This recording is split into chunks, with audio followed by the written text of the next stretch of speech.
Early reactions to mainstream attempts to discuss violence in the black community are the kinds of attitudes I'm familiar with as a child of the 90s. Alice Walker's The Color Purple and the eventual movie debuted in the 80s to hella controversy, even more than what was given to 1977's For Colored Girls.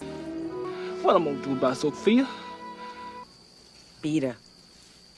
In February 1986, Ebony Magazine published a skeptical piece on the film and book, hinting that it may be a bad look for the community. Ironically enough, in the same issue with the not yet exposed rapist Bill Cosby on the cover. According to author Jacqueline Bobo, who interviewed various black women in the late 80s about their thoughts on the film, some found it to be unrealistic, saying the depictions of intimate partner violence were too soft.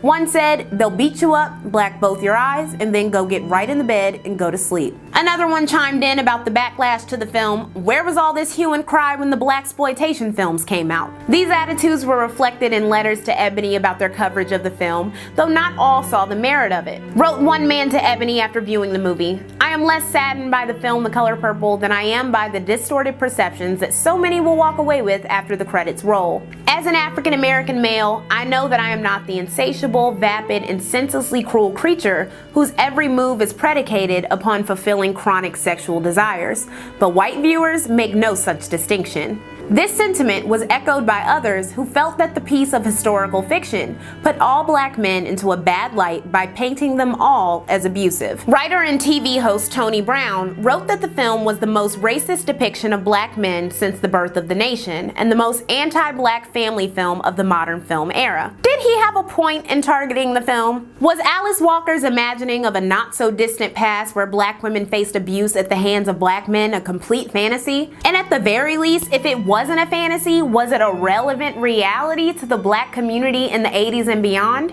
Well, seeing how most acts of domestic violence go unreported, we have to look at the rates of the intimate violence cases that are so extreme that they are officially documented. I'm of course talking about domestic homicide. Between 1980 and 1995, the number of domestic homicides that were black female victims dropped from 43% to 33%. Decrease or increase, the numbers reveal black women, especially lower income ones, face danger at home. The proof that we didn't address it properly?